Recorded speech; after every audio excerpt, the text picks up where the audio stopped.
Hi, I'm Dr. Mikah Sellers, and welcome to Forces of Change. And I'm Dr. Graziani, and I'm the co-host of Forces of Change. We've taken a few months off. I've been working on some projects, doing some research. You were finishing your dissertation, and you're now Dr. Graziani, uh, a fellow alum from the University of Pennsylvania. Congratulations on, achieving that huge milestone.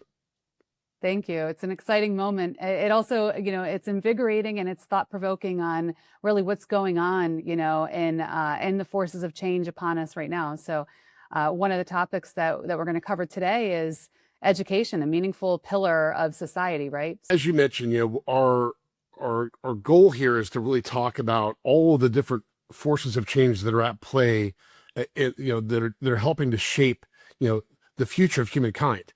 And as you mentioned, education is a huge part of that, but it's not just that. It's the intersection, right, of where education, policy, technological change, all of these things are coming to a head at once. And it's that confluence that we're going to talk about today.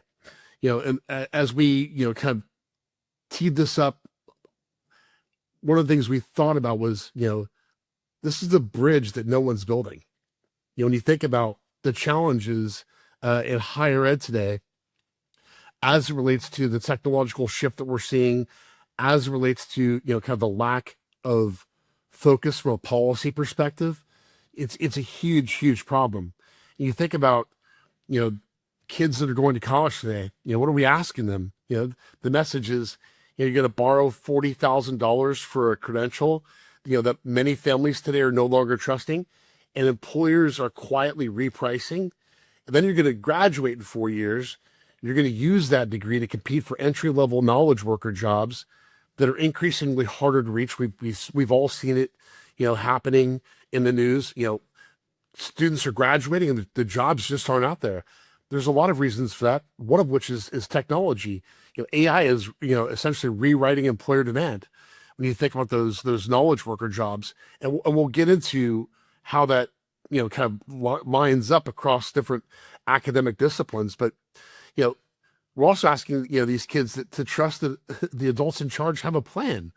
And the reality is no one that's in power is saying any of this out loud. We're not really seeing, a real discourse on this between, government leaders, corporate leaders, and higher education leaders. And that's a real problem. Yeah, what comes to mind is immediately, the value of education and maybe the redefinition of what that value is. And then also what is the medium and what are the ways that we're educating the future workers, right? Those who will carry society forward.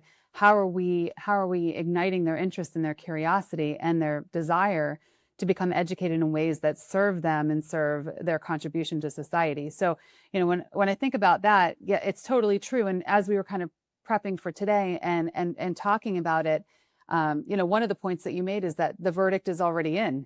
It's sort of like we have, especially younger generations have really lost faith in investing in formal education. And so it's sort of righting the ship as the ship is sailing here. And it's, what are we doing? What are we doing about that? Who are the experts leading the charge and making change happen? And I know you and I've also discussed, the power of knowledge transfer from, elder generations through the generations, and what is, sort of the essence of what needs to be transferred versus compared to how the work is being done, which is, where, technology is going to have a massive play there. But yeah, just kind of curious about your thoughts on, I like this comment about the verdict is already in, right? Yeah. Well, I think one thing to frame here is really kind of critical. What we're not saying is that, college is a scam. I think, that lane is crowded and lazy. We take institutions seriously enough to want them to be fixed, right? And taking a scalpel approach versus the torch. There's a lot of people out there that are talking about, college is a scam. It's not worth it. I fundamentally, obviously don't believe that's true. I'm highly overeducated. I've spent way too much time in college.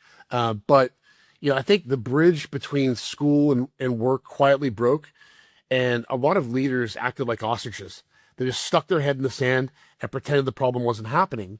And I Mm-hmm. think the challenge is when you look at where we're at right now, from a time perspective, we have one major system that's higher ed, which is weakening, right? We're seeing that across the board. And technological change is a big part of that. Um, at the same time, the replacement system is not in place. And I also think when we're seeing the kind of hyper acceleration in the technological shift and what we're seeing as the future of work, we're also not realizing that while the system we have today is broken, it's only going to get more broke Mm-hmm. because as we see additional waves of technological change right now, we're seeing the AI revolution, right? And it's significant, but we're only on the cusp of what is to come when you introduce robotics, when you introduce a lot of other things which are going to change the very nature of work. This problem will be exacerbated. So I think what we're trying to accomplish today in this episode is to diagnose the break. You know, Mm-hmm. where did this occur? And then in another episode in the future, we're going to bring in people who have the data, the receipts, and hopefully some answers. I think the point that you mentioned that you mentioned earlier rather is the verdict is in. And I think what we've seen, some studies that we've looked at, public confidence in higher ed. If you look at like just the last 9 years, in 2015 it was 57% of the U.S. public surveyed had confidence in higher education. That's down to 42% last year. That's a Mm-hmm. not, that's a significant drop, and it's only getting worse. I think that the right now we're seeing that 2 and 3 people are saying that a 4-year degree isn't worth the return that you get from an investment perspective. And the interesting question is, not really whether it's actually worth it. It's what do we need to do to make it worth it? Yeah, so there's like an ROI conversation going on, and there's also a trust conversation going on, right? Yeah, huge, right? So when you think about the trust conversation, it's higher ed is one area where we're seeing public trust erode, but it's broader than that. It's in our public institutions, it's in government, right? We see a lot of thought leaders out there, scholars, if you will, researchers like Robert Putnam, who Mm-hmm. has studied this for years. He's a Harvard scientist, social scientist. He's been tracking the long rise and fall of social trust in America for decades now. Higher ed crisis is just one of the expansions in that broader collapse of confidence in shared institutions. And if you look at some of his work, right, Upswing, for example, Our Kids, it gives us a real kind of understanding of where these things broke down, and what we need to do in order to rebuild legitimacy in these institutions. Yeah, and so let's say we have a conversation with Robert Putnam. What does that look like? What are the questions that we would ask him about, based on his scholarship, about why things are happening? Where did this collapse happen? One being, how is rising inequality, right, really eroding trust? Because we know that that's a key critical factor. The gap between the haves and the have-nots is getting much much wider than it ever has been in history. Then you look at political polarization. We've seen that very specifically since 2016. There's always been political polarization in the U.S., but as I mentioned earlier, this is a lot of those conversations that are happening around higher ed right now in terms of it's a scam, it's not worth it. It's very, these are very partisan conversations. And I think when you look at the, the the kind of political divide that exists in America writ large, that's influencing the politics that are happening at the deck plate level, whether it's in the House or in the Senate, or the lack thereof, right? The lack of actual movement, towards any kind of a solution. So I'd want to understand what his position is on political polarization, but I also think it's there's a declining civic engagement within this country, and I think that's a big part of it as well. And then the last thing I think is just a decline in altruism, you know, broadly within the country. I recently last night. I'm a I think I'm a sci-fi nerd. I went and saw Disclosure Day, and while it's a film about the unveiling of, hey, aliens are among us, I think what's interesting is the real underlying theme here is that empathy is a human superpower, and we're seeing, right, like the lack of empathy and how that's actually impacting our ability to not only frame this problem adequately, but to move towards some solution. Because unless you can walk in the shoes of others, those who are actually experiencing the problem today Hmm. don't understand it. And I think that's part of the problem, is that people in leadership positions today, whether it's government, corporate, or higher ed, they're not really looking at it through the lens of the people who are actually experiencing these problems. I would argue also that we're not looking at the long game here either, right? We're looking at short-term wins. We're not really thinking about where the future of society is going and how to invest in what that future looks like. And we can think back to not to get too deep into politics, but where we're investing politically and where we're investing in a future of education from K through 12 education as well, and how we're cultivating future adults is near and dear to my heart. As I've got two little girls myself that I'm trying to raise in a way that they are, that they're contributors to society in a little bit of a different way than maybe what some traditional structures would kind of constrain them to become, or from becoming.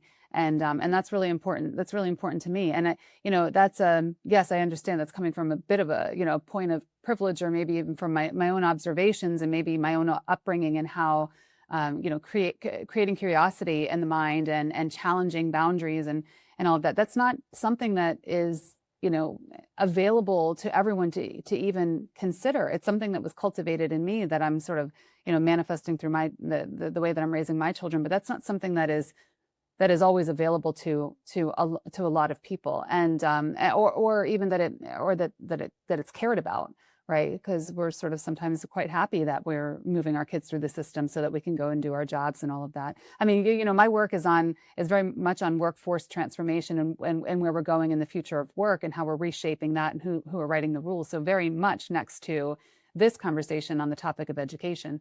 But I'd like to move the conversation toward Seigelman's work on, and Burning Glass, and really talk about, which credentials are seeing an ROI, how the study on and the research on how to separate, like, this is what is producing and this is where there is value in those jobs, right, versus what is not. Because that, of course, it speaks directly to how we're educating the future workforce, but also what jobs are going to be available for them to sort of contribute in the ways that they were educated.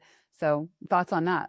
Yeah, I think there's a little bit of positioning I'd like to kind of add before we dive straight into that, right? Which is, hey, Yeah, we absolutely. obviously we talked about Putnam and the decline in public trust, but I think if we also look at what researchers like Brian Alexander, right, have pointed out, right, his book, Peak Higher Ed is an amazing treatise on the decline of higher education in this, not just this country, but globally.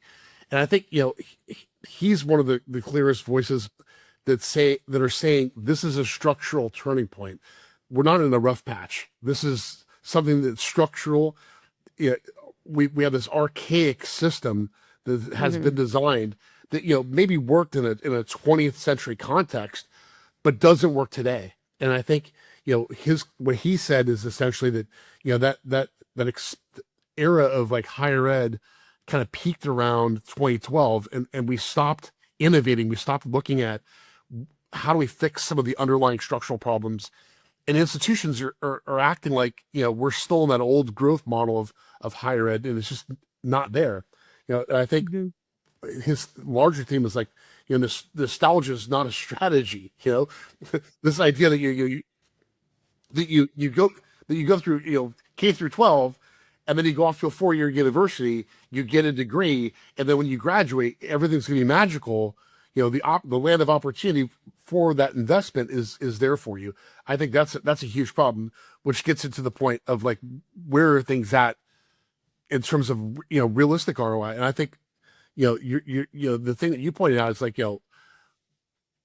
when you look at all of the different degree fields that you can get into, obviously it's a huge path, right? Like I think the last time I looked, the number of potential degree titles outweighs head letters in the dictionary, which is insane, right? The number and it's also this huge number of institutional specific degrees, right? That aren't broadly accepted across all universities. Sure. Universities create a degree program, and then hopefully they're going to drive enrollment into that because it's faddish or it's a new trend. I think the interesting thing is the New York Fed looked at this from an ROI perspective.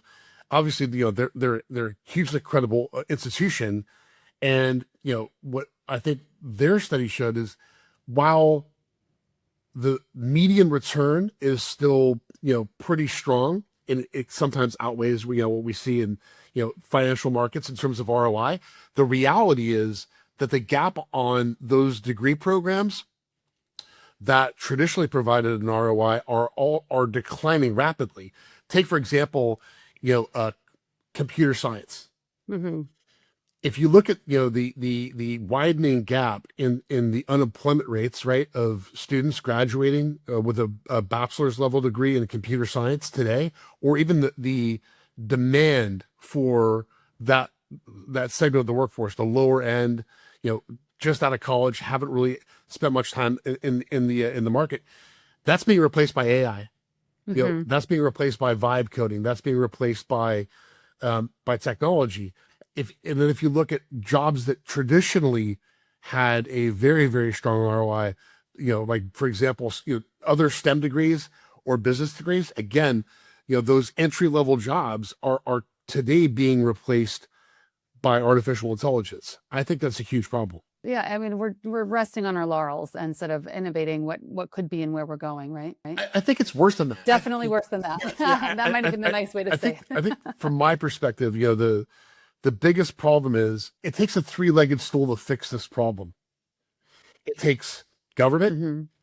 because obviously the government is making a huge investment, right? Like, well, we can argue whether it's an investment or whether it's a scheme, to make a lot of money on interest payments from student borrowers. But the government is making the investment in terms of loans, right, to put people through school. And then, at the same time, we have, higher ed leaders, creating that product. And then we have corporate leaders who are hoping to consume that product, right? To consume the people with degrees when they get out. But none of those people are talking to each other. Government, Right. And most recently, this is again, getting back to the fact that a lot of these conversations end up in a very partisan, it's a partisan rancor. Recently we saw the administration say that maybe the Department of Education would stop funding certain kinds of degrees, right? And dictating Mm-hmm. what you would study if they give you a loan, which I don't agree with that at all. I think that's nonsense. What higher ed should be, right, is a big cog in that economic engine, and right now it's not. It's a brake. I mean, it really does make me think about the power of apprenticeship, specifically apprenticeship and mentorship, as a larger injection in the educational structures. But I know that we aren't aiming here to solve that. But I am thinking, we do have one other topic and this is lending to it, which is Fuller's work, right? And the 27 million hidden workers in society that are sort of like being almost outcast or overlooked because of algorithms and things that are just kind of not presenting opportunities to them eligible, right? And also what that gap in skills looks like and we just sort of spoke to this a little bit, is how are we readying the future workforce, and what work actually needs from that future workforce? How are they applying themselves, and how are we preparing them for that? And it is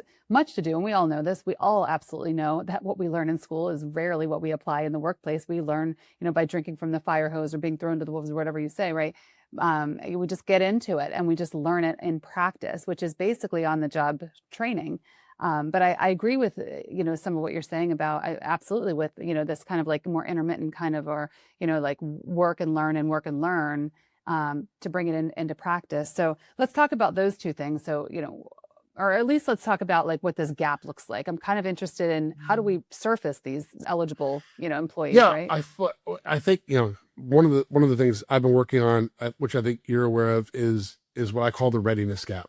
Mhm. And I think the Yeah. readiness gap, when we look at it, the question is, students that are graduating from 4-year institutions today, are they truly ready to enter the workforce today? Because the workforce has changed dramatically. In just the last 4 years, the shift is huge.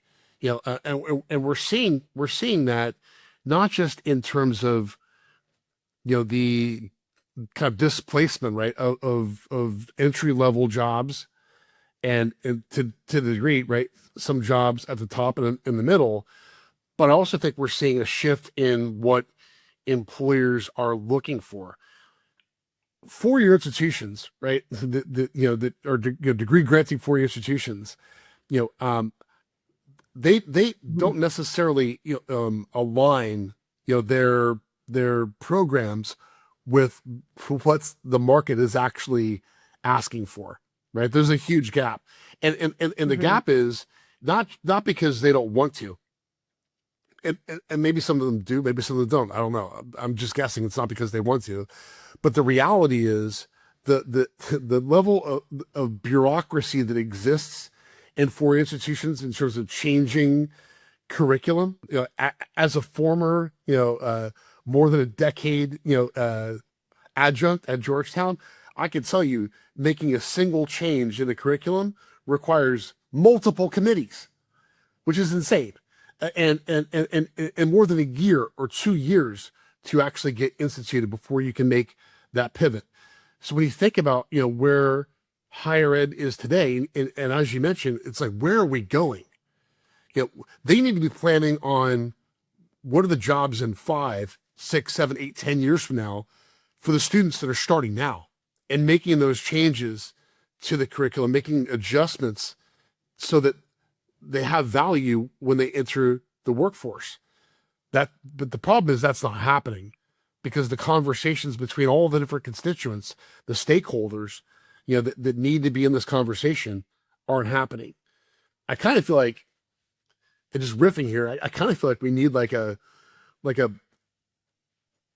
forum for that, like some kind of a national, kind of almost like a World Economic Forum, but to just address this one problem. And here in the United States, right? Like you bring together all of the thought leaders, all the power brokers in government, higher ed, and in the corporate world, all together in one room to say, we know it's broken. Now let's talk about how to fix it. Yeah, I mean, it's not like we have a board making decisions about this or thinking that, We that do. It's the insightfully about it, public, right? right? And I, That's and true. they're And they're shouting loud, they right? They're are they're very loudly, right? like we Mm. see the headlines, almost on a daily basis. We're seeing the headlines. Corporate CEO announces 15,000 jobs cut. We're replacing this function in the organization with AI, and it's like, okay, well, good luck, right? and and we're Hmm. seeing this at the same time. We're graduating a whole new wave of students and introducing them into the marketplace. So you have people who are losing their jobs, right? Creating an Hmm. even more crowded marketplace, right? For people who don't have jobs, who are looking for them, while we have these new people coming into the workforce, right? Looking for jobs. It's a huge problem. And as we know, anymore, we talk about the declining trust in public institutions. Nobody even believes Hmm. who is giving the numbers right anymore in terms of the right in terms of the Not jobs that anymore. are available and the jobs that are being Yeah. created. We certainly know that the bridge is broken. It needs to be rebuilt, right? And we're asking for the questions around who is rebuilding the bridge, who is owning that, where we're going and how to get there. And, I think you're right. I think that, those that we've talked about on this show, on this episode are, thought leaders in this space and also researchers doing the work to say, not only are these the problems, but this is how we're going to close those gaps, including, of course, Fuller and Seigelman too. I definitely want to speak with, because I have so many questions. I have a boatload of questions for all of these gentlemen. And I have, I'd like to hear from all of these scholars on, how do we collect and affect and impact for the greater good of where we're going as a society, as a major force of change. Right? I would absolutely also love, to bring on two guests at the same time from different sides of the aisle in government, right? To have that conversation. Yep. Because, again, if we don't have, involvement from government leaders, we're not going to find, the structural changes that we need in order to create the society that we need in 2035, right? Because I think, I was throwing it out there. I think the world is going to be a very, very different place in the next 9 years. Could be interesting to also speak with people who are actually doing this already in whatever ways they can, right? So I'm thinking about Susan Apple. She runs a company called the Young CEO Squad, and what she's doing is, implementing some entrepreneurship in schools at the K through 12 level. And it's like, why not? So people are doing it anyway because they see the problem and they're taking it upon themselves to do that work. And also Dr. Barbara Oakley, who is, very clear about how we learn and how the brain receives learning and how we, how it sort of settles within our brains and empowers, the way that our brain grows and thinks and then how we can apply it. So I think there are just so many good people out there already doing the work. It's a matter of synthesizing that, really bringing it together, to move the needle, right? To direct how the bridge is being built. That's what we need, the architects of the future for our educational structures. And it's like, who are they and how are they doing it? And, I think we need a little hope that it's happening. Look, I am optimistic, but I'm also pragmatic. Pragmatic optimism, I think is the way I would describe it. I think, to your point, there are some amazing organizations out there, including some tremendous nonprofit organizations, right, that are focused on the future of work, that are focused on, kind of reinventing higher education. But I think it's gathering all those voices together in one central spot, right, to have some kind of an event, right, or a series of events, because clearly you're not going to solve it in one go, but you need to create some like, I think we talked about this offline, right? When you think about we're approaching America's 250th birthday, neither the Declaration of Independence or the U.S. Constitution was written in one go. The founders came together many times, right, over many, many months, years, right, in conversations to come to some consensus about how to architect, these wonderful instruments that have made, America exceptional for the last, 250 years. It's insane, right? And I think the same thing would be true of how do we attack and adjust for the future of education. It would not happen in one event. It would happen over a series of events of bringing all these people together to have a meaningful, very focused, set of deliberate conversations on what the real problems are today and what the problems are going to be in the future, and how do we adjust for it. What are the 4 forces of change right now that you're really focused on? Yeah, I mean, education is right up there for me, directly next to, and because, it's a feeder to workforce transformation, workplace transformation, and how it's changing. Of course, the third one then would be, so that's education and the workplace, near and dear to my heart, of course.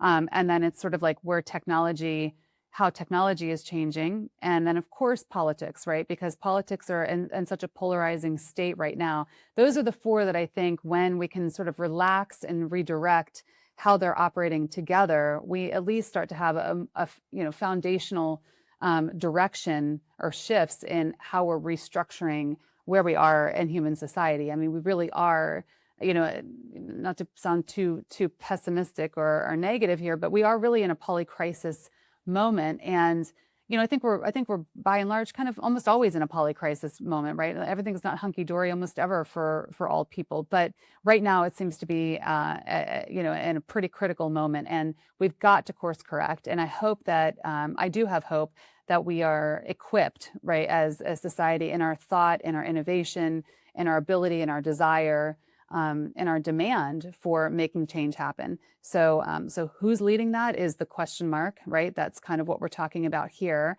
We think we know that there are several out there doing it, and so it really is sort of like let's collect the people, right? Let's find ways to bring thought leaders together to direct where this can all go, and actually discuss restructuring the structures that are not working and have broken for years ago, decades ago, actually. So.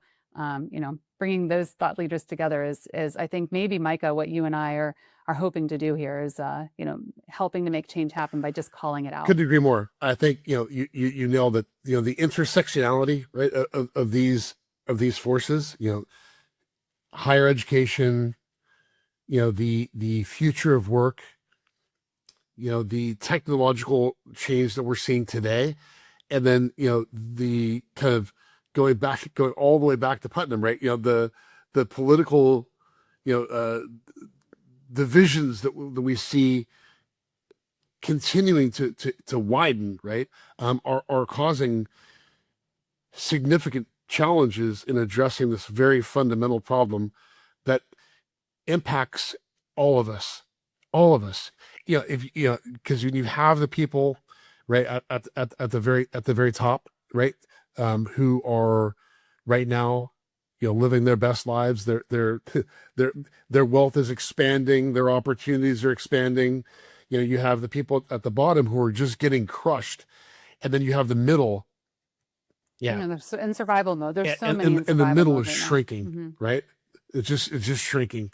Yeah. So that gap, that gap is fundamentally what we're talking about. Addressing through some kind of a solution. Yeah, and I think there's one other thing that we have drifted very far from too as a society. And I think it has a lot to do with the way, because the social structures are not working in the way that they were intended, or the way that they've just sort of exhausted their stay, right? Which is human purpose. What is the point, right?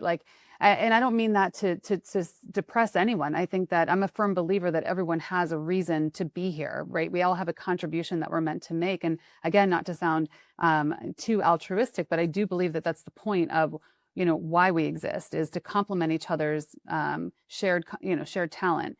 And so, so lighting that up again and helping that manifest and find its way through our educational systems and encouraging it, I think is critically important and foundational to everything else working the way that we hope it can. So thank you again for your time today. Right. It's always a pleasure, to join you for a conversation. And I look forward to the next conversation, hopefully with some of these amazing voices that we've talked about. Sounds good. Thanks, Mikah. Thank you for listening to Forces of Change. If you found this conversation valuable, follow us at forcesofchange.fm and subscribe wherever you listen to podcasts. And if this episode resonated with you, share it with someone who needs to hear it. Until next time, keep questioning and learning about the forces of change among us.